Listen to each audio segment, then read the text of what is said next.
শিক্ষাঙ্গনে ছাত্র রাজনীতির একটা দুর্দিন কিন্তু শুরু হচ্ছে। আর এই কি বলে যে দুর্দিনের প্রথম যারা বাটে পড়তে যাচ্ছে বা বাটে পড়ছে সেটা হচ্ছে ছাত্রদল।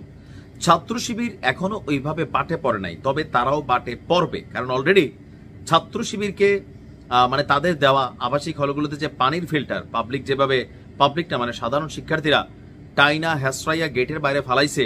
তো সেখান থেকে একটা জিনিস তো শিওর, তারা বলছিল যে আজকে ফিল্টার দিছে, কালকে ফিল্টার দিয়ে অস্ত্র ঢুকাবে, বুঝতে পারছেন? সো অনেক কিছু কিন্তু এখানে কনফ্লিক্ট। তবে এই ঘটনাগুলোর প্রথম যারা সবচেয়ে বেশি এই মুহূর্তে টার্গেটেড হয়ে গেছেন বা ঝামেলাগুলোর প্রথম ধাপটা পোয়াতে হচ্ছে ছাত্র দলের। ঢাবির ঘটনা শেষ হইতে না হইতে এবার যাবি জাহাঙ্গীরনগর বিশ্ববিদ্যালয়ে।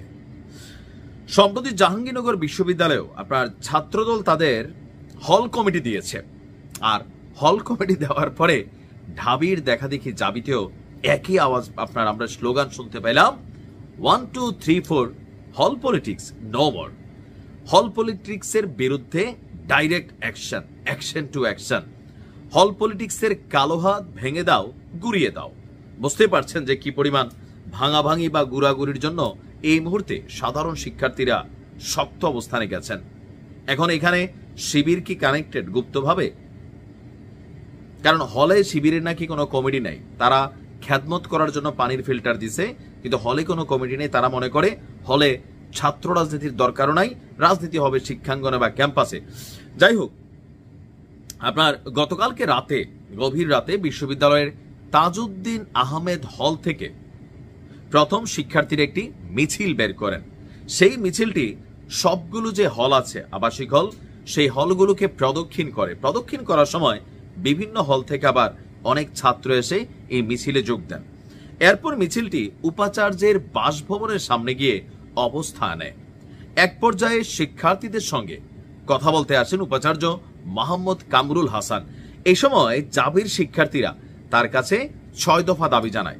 দাবিগুলো হচ্ছে, বিশ্ববিদ্যালয়ের সব হলে সব ধরনের রাজনৈতিক কর্মকাণ্ড নিষিদ্ধ করতে হবে, ভবিষ্যতে হলে রাজনৈতিক কর্মকাণ্ডের সঙ্গে জড়িত শিক্ষার্থী এবং গণরুম ও গ্যাস্ট্রুম রেগিং সংস্কৃতিতে জড়িত ব্যক্তিদের বিরুদ্ধে প্রশাসনিক শাস্তির সুনির্দিষ্ট রূপরেখা প্রণয়ন করতে হবে, অতি দ্রুত হল সংসদ গঠন করে শিক্ষার্থীদের মৌলিক অধিকার নিশ্চিত করা, রাজনৈতিক সংগঠনের যে কোনো উপহার সামগ্রী একমাত্র হল প্রশাসনের মাধ্যমে প্রদান এবং এতে ওই সংগঠনের নাম বা কোনো চিহ্ন ব্যবহার না করা, হলের আভ্যন্তরীণ বিষয়ে বহিরাগতদের অযাচিত হস্তক্ষেপ বন্ধ, হলের মেয়াদ উত্তীর্ণ ছাত্রদের বিরুদ্ধে অনতিবিলম্বে ব্যবস্থা গ্রহণ করা।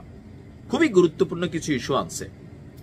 তবে এখানে রাজনৈতিকভাবে শিবির যেই পানির ফিল্টার দিছে এটাতে একটু ডিস্টার্ব হবে। এখন যদি কেউ তো এটা আগে প্রশাসনকে দিতে হবে, বিশ্ববিদ্যালয়ের প্রশাসন, তারা নামটাম লোগোটোগো তুইলা গোপনীয় কর্মকাণ্ড হিসাবে এটা সামনে নিয়ে আসবে, সবাই পানি খাবে, কিন্তু সেখানে বুঝতে পারবেন এই পানিটা আসলে কার তরফ থেকে আসছে। আর যেটা বলা হয়েছে যে গ্যাস্ট্রুম, খুবই বাজে একটা অভ্যাস। মেয়াদ উত্তীর্ণ ছাত্ররা শত শত এইসব ঘটনা গত 52-53 বছরই হয়তো আমরা দেখে আসছি। এগুলোর আসলে পরিবর্তন দরকার। তারপর হলের কোনো ইস্যুতে বাহিরের স্টুডেন্টদের অযাচিত হস্তক্ষেপ, যেই ছাত্রটা হলে থাকে না সে আইসা হলের কোনো একটা ইস্যুতে দুজন ছাত্রের মধ্যে ভেজাল হয়েছে, একজন তো পলিটিক্যালি কানেক্টেড অথবা ভাইয়ের কাছের লোক, সে আইনা বাকিদেরকে এখানে হলে ঢুকাচ্ছে, সাধারণ ছাত্রছাত্রীরা ভয়ে কোনো মুখ খুলছে না, এরকম কিন্তু এটা অহরহ ঘটনা ঘটছে। তো হল পলিটিক্সটা আসলেই এই মুহূর্তে আমারও মনে হয় যে এগুলো বন্ধ করা, শিক্ষাঙ্গনে রাজনীতি করেন আপনারা সেটা আলাদা, কিন্তু হলের মধ্যে এই কালচারটা কোথাও না কোথাও বিলুপ্ত হওয়া উচিত। এবং যদি এটা এবার হয়, আগামী দিনে কেউ এটা করতে পারবে না। কারণ বর্তমানে ছাত্র রাজনীতিতে তো ভালো কিছু আসলে দেশে হয়েছে। ছাত্রলীগ আওয়ামী লীগরে পরিণতি আনার জন্য একটা বড় ভূমিকা রাখছিল। পজিটিভ পোলাপানের নাম তো আলোচনায় আসে না। আপনি যত ভালো করবেন, ভালো কাজ তো সামনে আসবে না, আসবে খারাপটাই। কি মনে করেন আপনি? লিখতে পারেন। আসসালামু আলাইকুম।